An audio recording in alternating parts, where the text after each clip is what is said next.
Some nights, reality can be far more terrifying than any nightmare.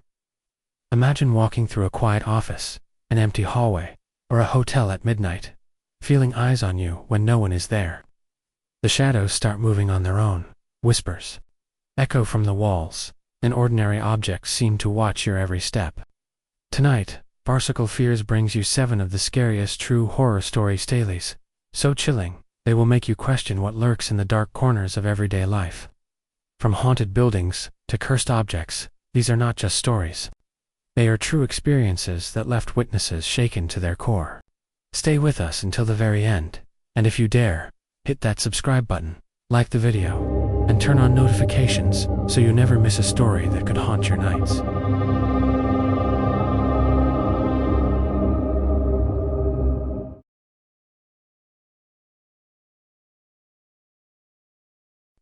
Let's move to our first story. It began as a typical night shift. I had taken the janitor position at an old corporate office building downtown. The building itself had a reputation for being eerie long, abandoned corners, narrow hallways, and an endless hum of fluorescent lights that never quite felt steady. I thought I knew what to expect.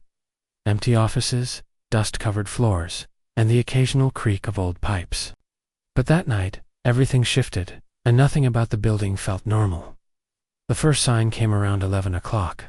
I was vacuuming the main hallway, the machine's dull roar filling the air, when I heard faint typing. I froze. The office doors along the corridor were closed, and according to the building's schedule, no one else was supposed to be there. The sound persisted, rhythmic and deliberate, echoing down the empty hallway. Curiosity, mixed with apprehension, pulled me toward the source.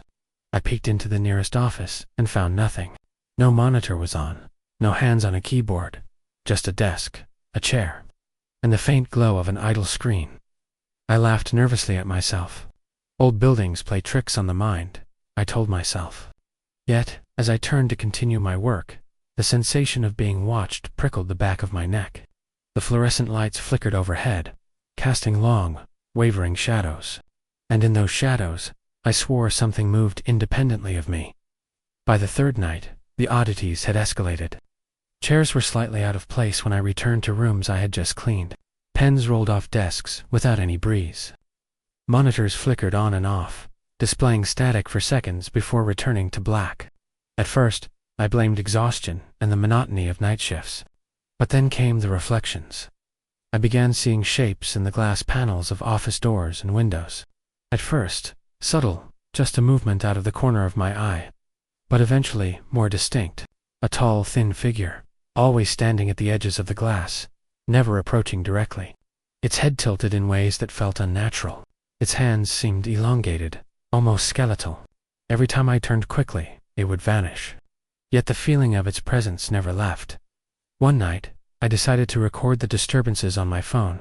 The playback was worse than I imagined. I could hear typing and footsteps in rooms that were empty.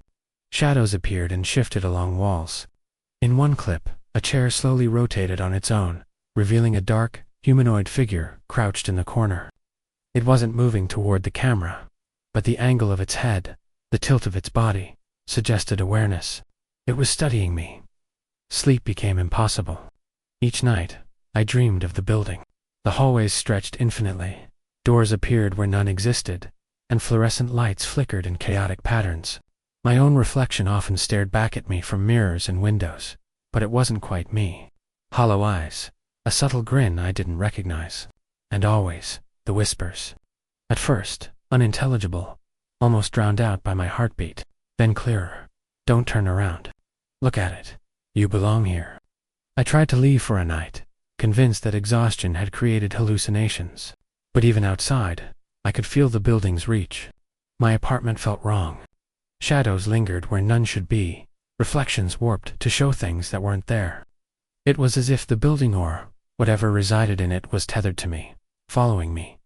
Determined to confront it, I returned one night, flashlight in hand, moving cautiously through the echoing hallways. I spoke aloud, demanding it leave, attempting to impose logic on the illogical. The air grew heavier, colder, charged with static energy. The whispers became laughter, mocking, echoing my words back at me. In the corner of my eye, the figure appeared again. elongated, impossibly thin, a black void where its face should have been. I reached the stairwell, thinking that perhaps I could escape through the roof, but the building shifted. Floors stretched, doors appeared where there were none, hallways looped back on themselves. Panic gripped me. Every turn brought me closer to the figure, which seemed to anticipate my movements, always remaining a step behind, yet closing the distance imperceptibly. Eventually, I found the server room, a place I was instructed never to enter. The door creaked as I pushed it open. Cold, stagnant air hit me instantly, heavier than anything I had felt before.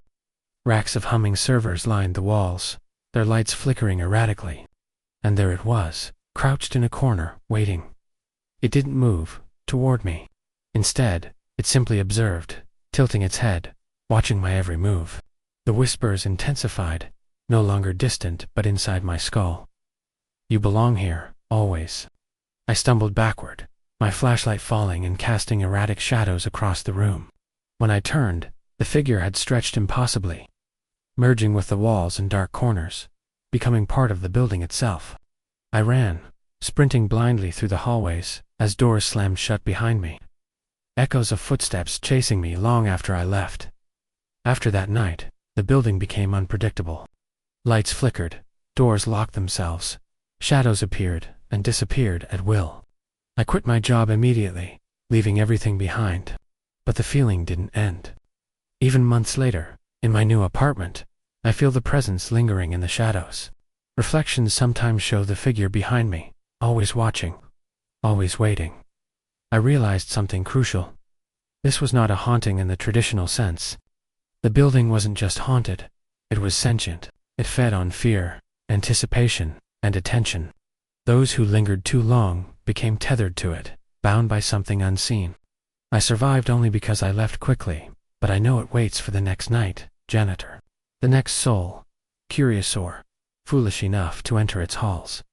Even now, walking past office buildings late at night, I feel the pull of something waiting, something patient, something eternal, and in my most paranoid moments, I hear the faintest whisper, "Come back, you belong." The story lingers in the mind long after the lights are off. I know it will never leave me. The building waits, always. Let's move to our second story. It started with a late-night phone call. I had been working as a janitor in a nearly abandoned motel on the outskirts of town. Most guests had long since stopped coming, and the owners insisted the night shift was simple: clean the halls, check the empty rooms, and report any issues. I thought it would be a quiet, uneventful job, a chance to earn some money while reading or listening to music. But the night I received that call, I knew immediately that something was very wrong. The line was dead when I answered, just static. But then, a faint whisper, almost too low to hear, came through. "Come to the elevator." I froze. The receptionist's office was locked. The phone system wasn't even connected to the external line. Yet there it was. The voice was real, or it felt real, and it called my name directly.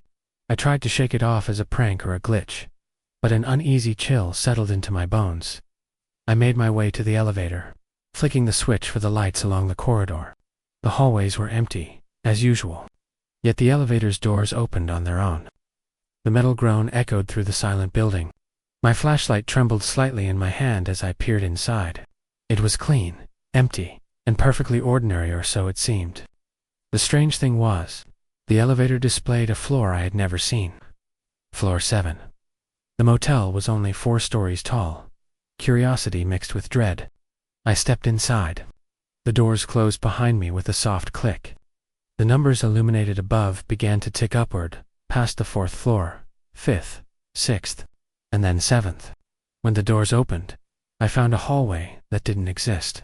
It was narrow, longer than it should have been, and every light along the corridor flickered ominously. The air was colder, heavier, and I could hear faint footsteps echoing somewhere in the distance. I walked down the hallway, each step echoing unnaturally loud. The walls seemed to shift subtly, narrowing and expanding in ways my mind could barely comprehend. And then I saw it, a figure, pale, thin, standing in the middle of the hallway, facing away from me. Its head tilted slightly, as if listening, waiting. My instincts screamed at me to run, but I couldn't move. I could feel its gaze, even though its face was hidden. As I stepped closer, the figure slowly turned. It wasn't human or... not entirely. Its limbs were elongated, elbows bending in impossible ways, fingers curling like talons. Its eyes, if they could be called, that were black voids, absorbing the dim light around it. A low guttural whisper filled the hallway, repeating my name, drawing me closer, daring me to step forward. Panic surged, and I bolted back toward the elevator. The doors closed just as I reached them. The numbers began descending, but now the display was erratic, flashing strange symbols I didn't recognize. When the doors opened again, I was back on the 4th floor. Was it the 2nd? The hallways looked wrong. Rooms were in different places. Doors that had been locked were open, and the familiar beige carpeting had turned a darker, almost blood-stained hue. Over the next few nights, the elevator became a conduit. I tried to avoid it, but every shift it called me back. Floor 7 appeared intermittently, always with new hallways and strange figures. Sometimes I would catch glimpses of other people, other lost souls trapped, silent, and staring at nothing. Their faces pale and hollow. They didn't respond when I spoke. Their eyes seemed empty, yet aware. The whispers never stopped. They followed me into the rooms I cleaned, seeped through vents, and even appeared in my dreams. I would wake up in my small apartment, feeling the same oppressive cold and weight of unseen eyes. I began noticing subtle changes in my own reflection, my eyes looking slightly sunken. A faint shadow always present behind me, even when no one was there. One night I decided to confront whatever it was. I stepped into the elevator and pressed the non-existent 7th floor button without hesitation. The doors closed and opened immediately, revealing a hallway lit by an unnatural green glow. Shadows moved along the walls, stretching toward me like fingers. The same tall, thin figure appeared at the far end, motionless but undeniably aware of my presence. I walked slowly toward it, each step echoing unnaturally. As I neared, I saw more figures emerging from the walls and floors, their bodies twisted in impossible ways, limbs bending where joints shouldn't exist. They whispered in unison, calling my name, urging me forward. My heartbeat was deafening in my ears, and a chill ran down my spine, so intense it felt like frostbite. Suddenly, the figure raised one hand, and the hallway twisted around me. The floor became unstable, bending beneath my feet like liquid. I fell forward, hands catching on the warped carpet, and when I looked up, I was no longer in the hallway. I was in the main lobby of the motel, lights flickering. Everything seemingly normal, except I wasn't alone. The figures were there, dispersed among the furniture, indistinct, yet unmistakably present. The lobby's walls stretched and warped subtly, as if breathing. And the whispers, they were louder now, chanting my name, beckoning me to step forward. I tried to run, but my legs felt heavy, unresponsive. It was as if the building itself resisted my movement, tethering me to its will. I spent the rest of the night moving through the building, trapped in a surreal maze of hallways that changed whenever I looked away. Each floor, each corridor, presented new horrors. Rooms with endless mirrors reflecting my terrified face 100 times over. Darkened offices where figures lurked just out of sight, disappearing when I turned. Stairwells descending into voids of darkness that seemed to inhale the faint light from my flashlight. By dawn, I collapsed in the lobby, exhausted and trembling. The building fell silent, normal, and empty once more. I couldn't explain what had happened. I handed in my resignation immediately, vowing never to return. But even months later, the experience followed me. In reflective surfaces, I would see fleeting shadows, and in dreams, I wandered endless hallways, chased by whispering figures. I realized the motel itself was alive, or something within it was. It could manipulate space, perception, and fear. I had survived only because I left before it claimed me entirely. But I know it waits for the next night worker, the next curious soul. Those who enter its halls at night are never truly alone. The building watches, waits, and adapts, feeding on fear, drawing you further into its impossible architecture. And sometimes, late at night, when I pass by other motels or old buildings, I feel it calling again, in a whisper that curls around my mind. Come back, the 7th floor waits. I've never returned, but I know that if I ever do, I won't leave. Floor 7 will claim me, as it claims everyone who dares step inside unprepared, and I know deep in my bones that it will be patient. Eternally patient. Let's move to our third story. Had never been a superstitious person. Ghost stories, haunted houses, urban legends, I laughed at them all. That is, until I found the camera. It was tucked behind a pile of old boxes, in the storage room of the theater where I worked as a night janitor. At first I thought it was just forgotten equipment, dusty and scratched from years of neglect. But something about it felt off, in almost palpable weight, like it was aware I had noticed it. I turned it over in my hands. The lens glinted under the flickering fluorescent lights, and when I looked through it, the room seemed different. Subtle changes, things I hadn't noticed before. The shadows slightly elongated. A reflection that wasn't my own in the glass door. I shrugged it off as fatigue and went about my work. The first night I powered the camera, I didn't expect much. I aimed it at the stage, recording as I cleaned the seats. Later, reviewing the footage, I noticed something impossible.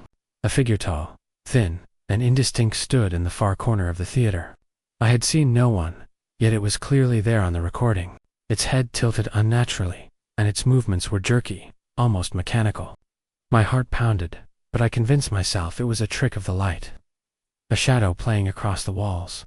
The next night, I left the camera on a tripod in the lobby, recording the empty hallway. When I watched the footage, I froze. The janitor I had seen the night before, my own reflection. Unmistakable was cleaning, but my movements didn't match mine. The figure mimicked me exactly, yet its head was always tilted toward the camera. Its faceless gaze seemingly aware of my observation. I felt a cold sweat prickling my skin.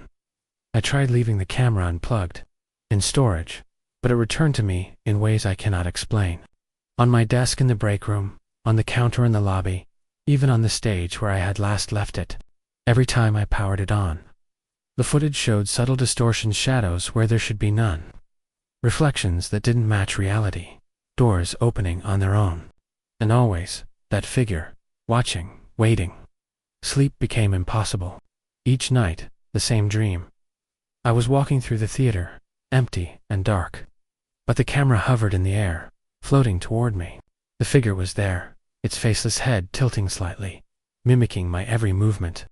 The whispering started in my ears, unintelligible at first, then gradually forming words. Look. Record. Stay. I woke up gasping, heart racing. The camera always at my bedside. Even when I swore I had left it behind. Curiosity overcame fear. I decided to experiment. I recorded myself moving through the theater, turning corners, cleaning chairs, and sweeping floors. On playback, the footage showed not one, but multiple versions of me.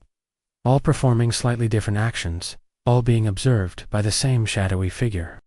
The most horrifying moment was when one version of me turned directly toward the camera, and its face, my face twisted impossibly, eyes black, mouth stretching into a silent scream. I stopped trying to rationalize it.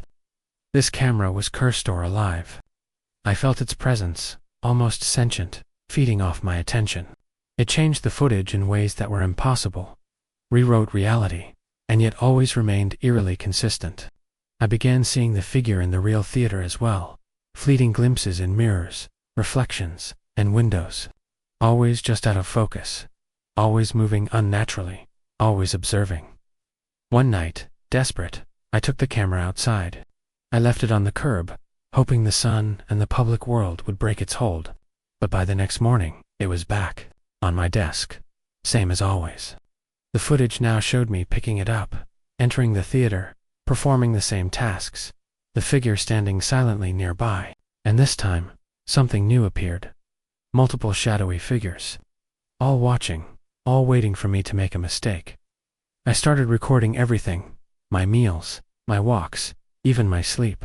The footage always showed something I hadn't witnessed. Fleeting shadows in the corners of my eyes. Elongated reflections in mirrors. Doors opening on their own. And always that figure, sometimes joined by others. Slowly forming a crowd, an audience, watching me with impossible patience. Isolation became unbearable. I couldn't leave the apartment.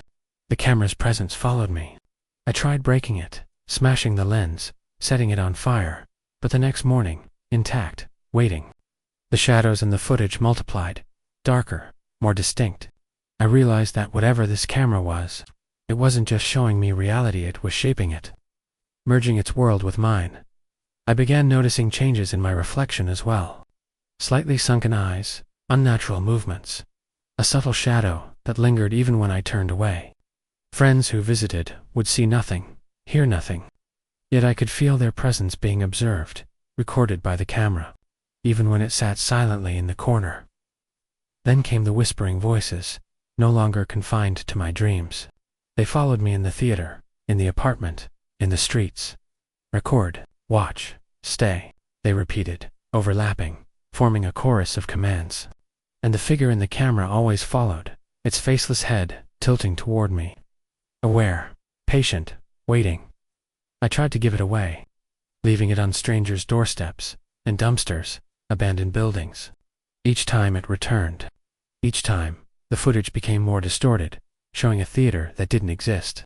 Floors and hallways bending impossibly, the figure's presence multiplying. It was no longer just a curse. It was a reality shift, a merging of the camera's world with mine. My mind began to fray. I no longer trusted my own eyes, my own movements. I would see myself in hallways, doing things I hadn't done, always watched by that figure. I would wake up with objects moved, notes I didn't write, tasks completed I had no memory of. It wasn't just observing anymore. It was influencing, controlling, rewriting my life frame by frame. The most terrifying realization came one morning when I reviewed footage from the night before. I had fallen asleep on the theater stage, exhausted. The camera had recorded me moving, walking to a corner I had never left, kneeling, staring into the darkness. And there, standing behind me, its head tilted slightly, was another version of me. Not just a shadow, not just a figure, it was me, faceless, hollow-eyed, performing tasks I had no memory of, under the direction of the camera. I don't know how long this has been going on. Days, weeks, months, they blur together. The figure in the camera, and now multiple figures, stalk every corner of my vision. Even when I close my eyes, I see the reflection of the camera. Lens glinting, and the pale, thin figure tilting its head toward me. I can no longer live in the theater or my apartment. I've started sleeping in the streets, in cars, anywhere the camera cannot find me, though I know it will. I can hear its faint hum, its whispering, in every quiet moment. It waits, patient, watching, recording. I have resigned myself to one truth. This camera is not an object. It is a predator, shaping reality, feeding on attention, and I am its prisoner. Escape is an illusion. Each time I think I am safe, I find the lens again, reflecting my own distorted face back at me, surrounded by faceless figures waiting for me to acknowledge them. I fear one day I will not wake in the real world at all. The camera will have claimed me entirely, and the theater, the apartment, the streets, will exist only within its lens, a prison where the figures multiply endlessly, and I am eternally observed. I can feel them now, surrounding me even as I write this, whispering, record, watch, stay, belong, and I know they are patient.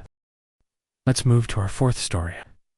Didn't expect much when I took the night janitor job at the old psychiatric hospital on the edge of town. The place had been abandoned for decades, but the city council still used it occasionally for storage and maintenance.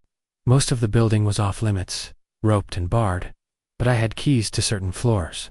I thought it would be a quiet job. Sweep floors, empty trash, check for leaks. It sounded harmless. I had no idea how wrong I was. The first night, I noticed the faint smell of something rotting, though there was nothing visibly decaying. The fluorescent lights flickered intermittently, casting long, unnatural shadows. I chalked it up to faulty wiring, but there was something else, a presence. Something that made the hairs on my neck stand up. The building was empty. At least, it should have been. While sweeping the old therapy rooms, I heard faint whispers echoing down the hallway. I paused, listening, but the sound faded before I could make sense of it. It wasn't human. The tone was hollow, almost mechanical, like a recording played backward. I shrugged it off, telling myself it was just the building settling. But as I moved deeper into the corridors, the whispers returned. growing louder and closer. By the second night, the strange events escalated. I was emptying trash in the West Wing when I noticed the old padded walls had scratches. Thin, deep marks that almost looked like claw scratches. They weren't fresh, but they hadn't been there the night before. My heartbeat quickened. Then I saw a dark silhouette moving in the corner of my eye. When I turned, nothing was there, but I could feel it. Watching me sleep became impossible. Each night, I had dreams of the hospital, long corridors stretching endlessly. Rooms that shouldn't exist, doors leading to nowhere. I would wake up drenched in sweat, the smell of decay lingering in my apartment. I began noticing shadows moving in my peripheral vision during the day. Simple reflections, perhaps, but they didn't belong to anything in the room. One night, while checking the basement, I found a room I had never seen before. The door was old and heavy, with rusted hinges, and the handle felt ice cold in my hand. The moment I opened it, a wave of staleness hit me, carrying with it whispers and a faint echo of screams. Inside were wheelchairs overturned, rusted medical equipment, and old padded walls, stained dark with age. But what caught my attention were the eyes, hundreds of them, painted faintly across the walls, peering out at me. And they moved, slowly watching me. I tried to leave, but the door slammed shut. I could hear scratching behind me, soft at first, then growing louder. Something was inside the room with me, something alive, or perhaps something that had never been alive in the first place. I turned slowly, and the shadows coalesced into a figure. Tall, thin, and featureless, moving with a fluidity no human should possess. It didn't make a sound, but the room seemed to hum with its presence. I ran, bursting through the door into the hallway, my heart hammering. The corridor stretched impossibly long, lights flickering above me. I could hear whispers in every corner, all around, urging me to stop, to look, to join. I stumbled through the hospital, walls twisting and shifting, rooms appearing where none existed. Each floor became a labyrinth, each turn more impossible than the last. By the third night, I realized the hospital itself was alive, or something within it was. The presence followed me relentlessly. Shadows shifted, whispers continued, and the air became thick and suffocating. Even in areas I had checked hundreds of times, the layout had changed. Doors led to different rooms, hallways looped back on themselves, and the smell of decay intensified. I decided to confront it. I went to the old therapy wing, the epicenter of the whispers. The walls here were padded, covered with deep scratches and faint handprints that weren't human. I called out, demanding it show itself. The room fell silent.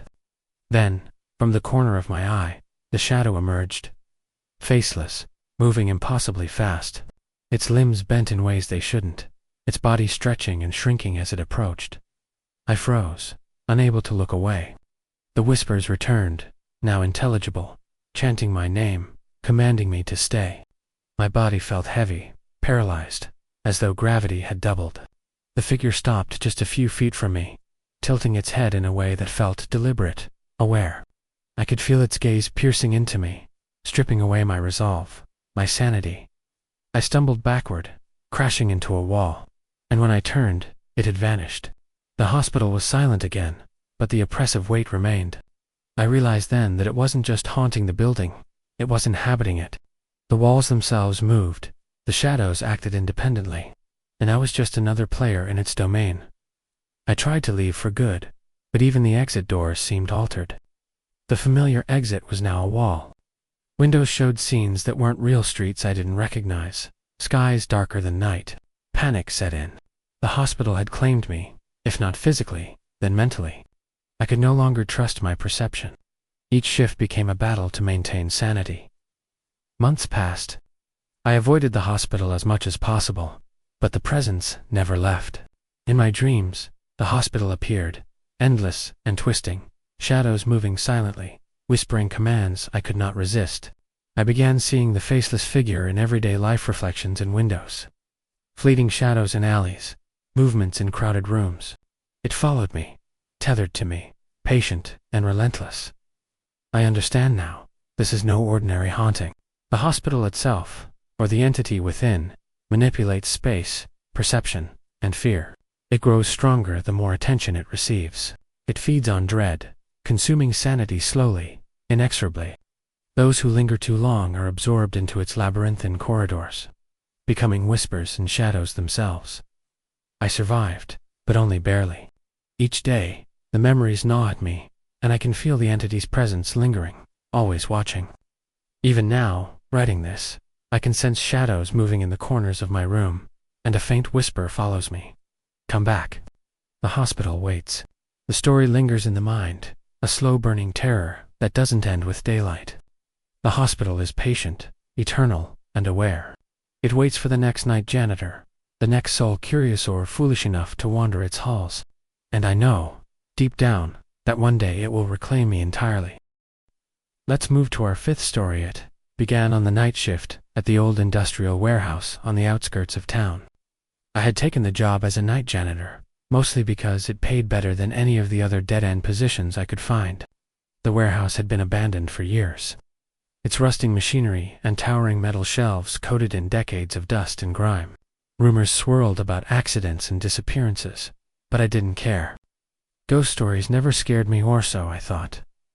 The first night was quiet, almost too quiet. I swept the floors, emptied trash, and checked the locked storage rooms. Everything seemed normal until I passed the far end of the warehouse and noticed something strange. A large metallic shadow shifted along the wall, moving just outside my line of sight.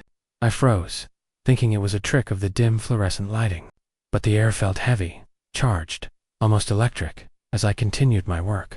I kept seeing glimpses of movement at the edges of my vision, piles of crates, shifting.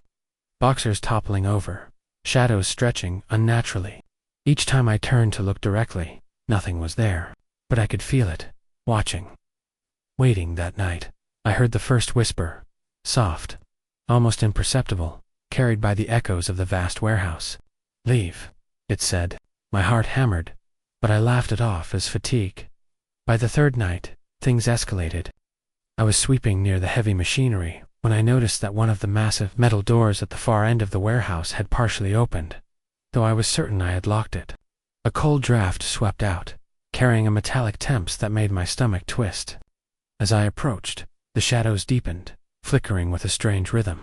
Then I saw it, a figure, tall and thin, its face obscured by a dark hood, gliding silently across the floor. Its movements were smooth, but unnatural, like it was part shadow, part air.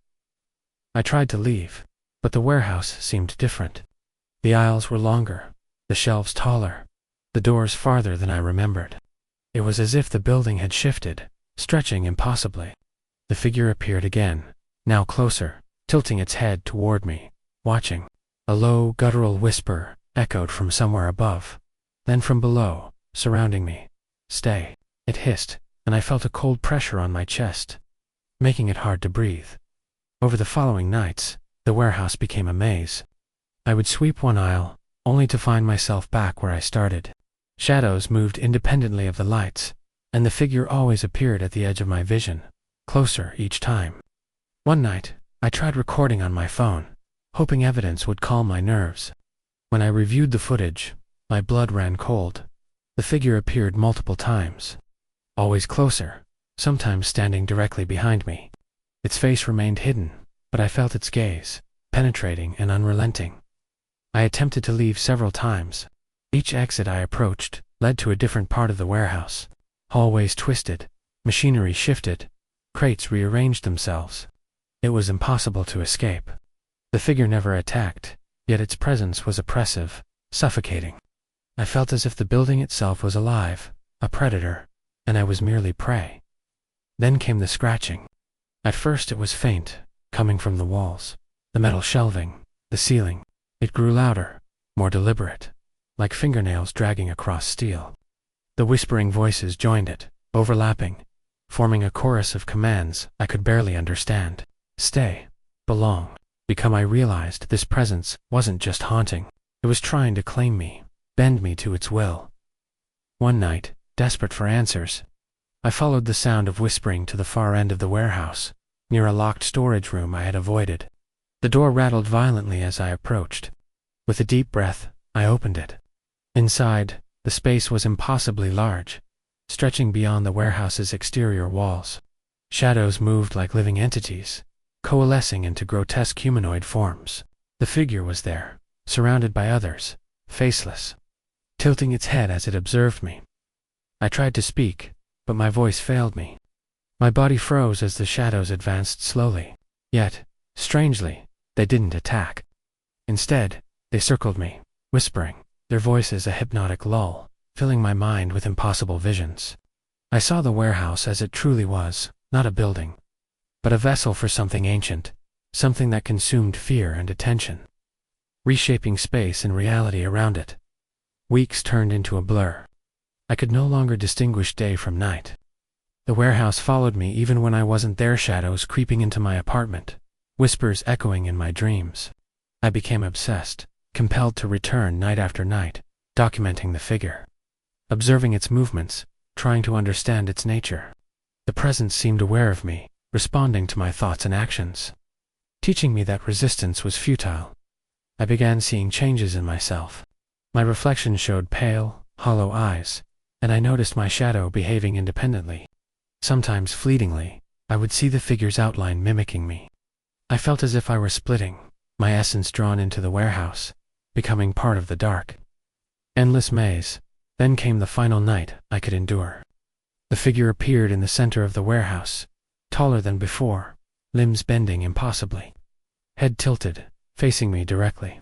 Whispering voices filled the air, surrounding me with commands and promises. My fear peaked, my mind teetering on the edge of comprehension. I realized the warehouse would not release me.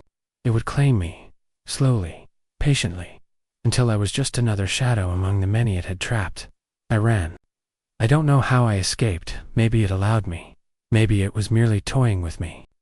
When I emerged outside, the night air was cold, but real. Yet I could still feel its presence lingering, a weight on my chest, a whisper in the wind. Return. Belong. I quit the job immediately, moving away from the warehouse, hoping distance would sever its hold. But sometimes, when I walk past abandoned industrial buildings, I feel it, watching, waiting, patient. And I know that one day, if I return, the shadows will claim me entirely. The warehouse doesn't need to attack to terrify. It simply exists, patient, alive, and hungry for the next soul, foolish enough to enter. Even now, years later, I feel the subtle pull in my mind, the whispers in dreams, the faint scratching at night. I know it will never stop. It waits for the curious, the daring, the careless. And I know, deep in my soul, it waits for me too. Let's move to our sixth story. Had always been skeptical of the old carnival grounds on the edge of town. Long abandoned, it had been closed for years after a series of unexplained accidents. But the locals whispered about disappearances and strange lights at night. When I got the night janitor job at the community center nearby, I didn't expect to interact with it, but the grounds were part of my nightly rounds. I thought it would be harmless, just sweeping pathways, checking the perimeter, and ensuring no vandals broke in. I couldn't have been more wrong. The first night, the carnival was silent. The Ferris wheel loomed in the distance, rusted and motionless, its carriages swaying slightly in the wind. The smell of old popcorn and rot hung faintly in the air, a strange mixture that made my stomach twist. As I walked past the ticket booths, I noticed faint, almost imperceptible footprints in the dust, too small for any adult, too precise for a stray animal. I paused, my heart rate quickening, but assumed it was kids sneaking in during the day. Later that night, as I swept near the funhouse, I began hearing faint music, the slow, distorted notes of a calliope. I froze. The carnival had no electricity, and no one else was supposed to be there. The melody was warped, slightly off-key, but undeniably music. As I approached the funhouse entrance, a cold draft rolled out, carrying with it whispers, soft and overlapping. Play, join, stay. I shook my head, telling myself I was imagining things. But unease gripped me. By the second night, the disturbances escalated. I was emptying trash near the carousel when I noticed movement in the corner of my eye. Shadows shifted unnaturally, stretching across the ground, forming shapes that weren't there a moment before. The carousel's horses seemed to twitch slightly, their painted eyes glinting under the moonlight. I blinked, and the movement stopped. I told myself it was fatigue, but the sense of being watched intensified. The third night, I decided to investigate. I entered the funhouse. Its mirrors reflected not only my image, but subtle distortions, elongated limbs, faces blurred into nothingness, shadows that moved independently. As I walked deeper, the music returned, louder now, echoing impossibly through the structure. My reflection in each mirror seemed to watch me, tilting its head, mimicking my movements, yet subtly wrong, an unsettling smile, or an empty gaze where eyes should be. I realized then that the carnival itself was alive, not in the mechanical sense, but in a darker, sentient way. The shadows weren't just tricks of light. They were extensions of something ancient, something that thrived on fear and attention. I could feel it, a presence that followed me, slipping through the cracks of reality, lingering in corners.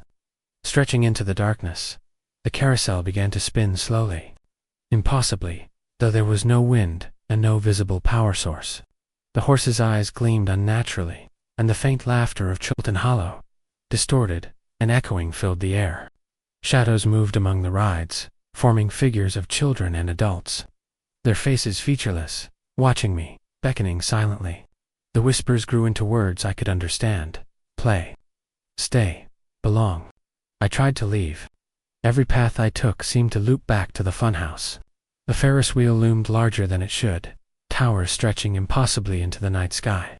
The shadows followed, crawling along the ground, clinging to walls, forming faceless figures that mirrored my movements. Panic set in as I realized the carnival wasn't just a location, it was a trap, a predator, and I was prey.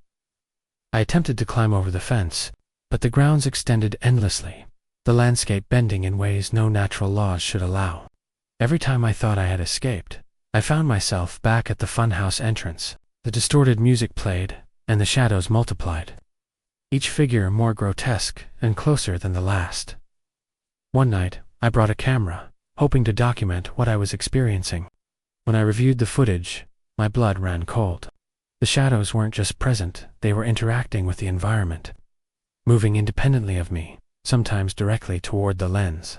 One figure, tall and faceless, appeared behind me in every frame, its head tilted slightly, always watching, always waiting. Other figures appeared briefly, forming a silent audience around me, their presence overwhelming. Sleep became impossible. Each night, the carnival haunted my dreams. The music followed me, the shadows reached for me, and the whispers filled my mind even when I was awake.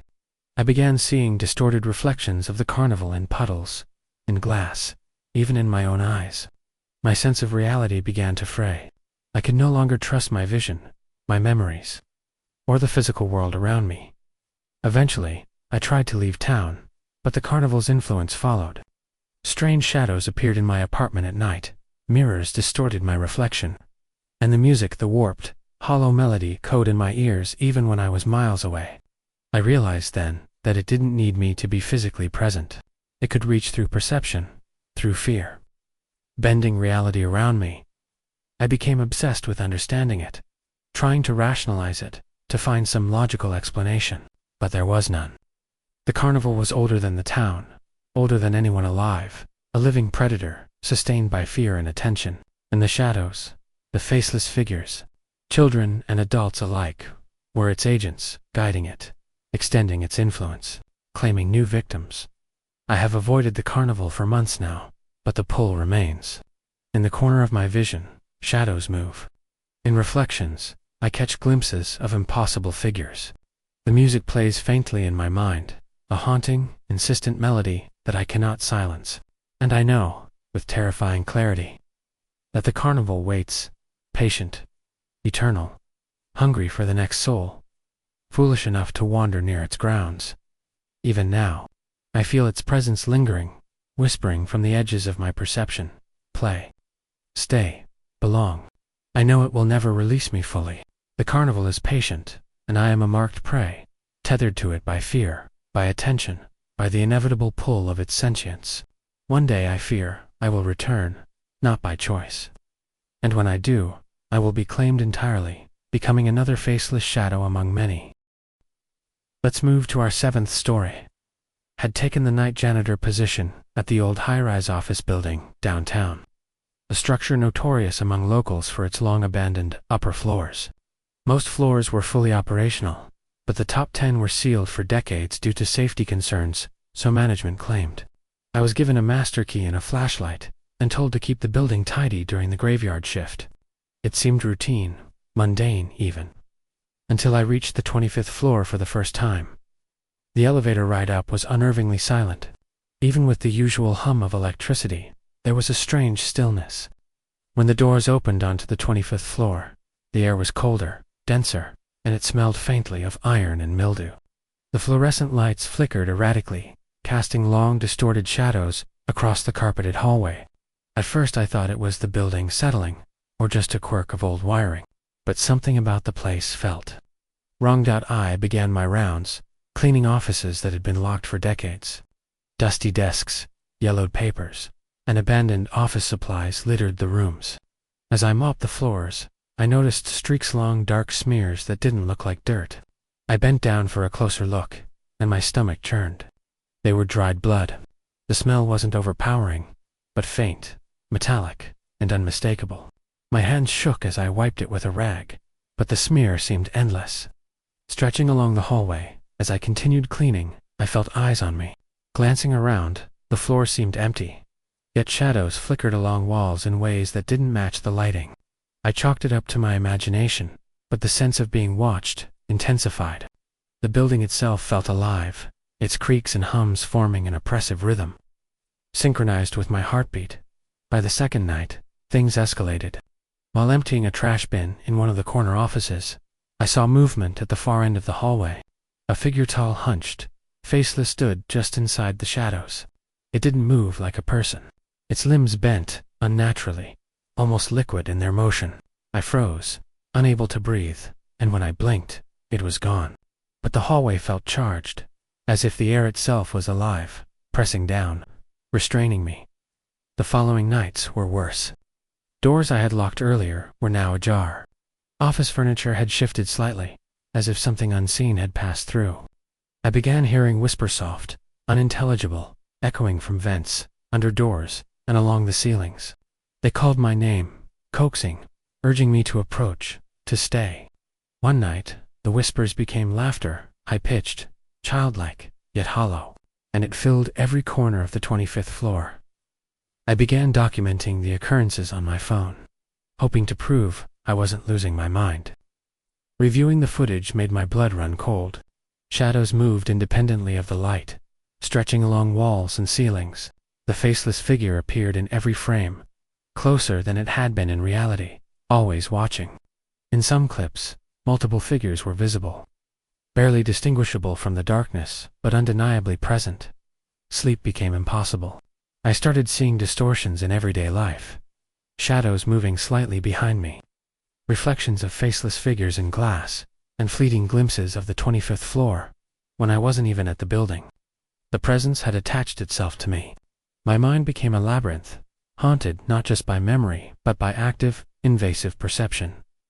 One night, I tried confronting it. I returned to the 25th floor, flashlight in hand, heart racing.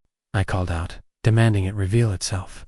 Silence answered me first, then a low, guttural whisper. "You belong here." The air thickened. Shadows lengthened unnaturally, wrapping around the ceiling and walls, twisting like living things. I saw the faceless figure approach, its movements impossibly fast, its presence suffocating. I stumbled backward, crashing into a wall, and the lights went out. In total darkness, I could feel it circling me, the cold pressure against my chest growing stronger. I tried to run, but the floor stretched impossibly long, the hallway looping back on itself. Each door I approached led to another identical office. Each corridor spiraled endlessly. Panic consumed me, and I realized that escape might be impossible. Eventually, I managed to stumble into an elevator and descend several floors, but the sensation remained. Even when I reached the lobby, the oppressive weight of the 25th floor followed me. Shadows seemed longer, whispers lingered, and my reflection in polished surfaces sometimes distorted, hinting at faceless forms just behind me. I began seeing other signs: office lights flickering without electricity, fleeting images of the faceless figure in photographs, subtle movements in mirrors. The presence was patient, feeding on my attention, growing stronger with each encounter. I tried avoiding the building entirely, But even leaving the city didn't sever its hold. Dreams became unbearable. I would wake up on the 25th floor. The figure standing silently at the end of the hallway, shadows stretching impossibly long, whispers urging me to stay, belong, remain. My mind frayed further, and reality began bending. I caught glimpses of the 25th floor in reflections of random buildings. In car windows, in puddles, any reflective surface could become a portal for it. Months passed. I realized the 25th floor wasn't just a physical space.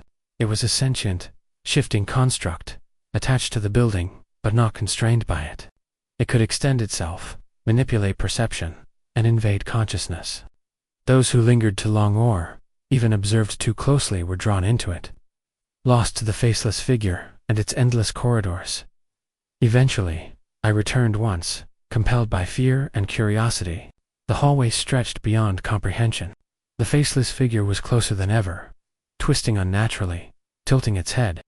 The whispers became commands, insistent, invasive, overwhelming. My body froze. I understood then, this floor didn't just haunt spaces. It haunted minds. Those who encountered it risked being absorbed, becoming faceless shadows, adding to its labyrinth of horror. I survived, but I am not the same. Even now, reflections catch my eye, subtle distortions, hints of faceless figures lurking just out of sight. Shadows seem longer, my apartment feels smaller. And sometimes, just sometimes, I swear I hear faint whispers calling me back. I know the 25th floor is patient, eternal, and aware. It waits, as it has for decades, for the next curious soul to ascend, for the next mind to haunt, for the next janitor foolish enough to walk its hallways. Even now, I feel it, the pull, the presence, the awareness of being observed by something ancient, endless, and faceless. And I know that one day, if I return, I will not escape. The 25th floor will claim me entirely, folding me into its labyrinth, where time and space no longer exist, and shadows stretch endlessly, feeding on dread and attention.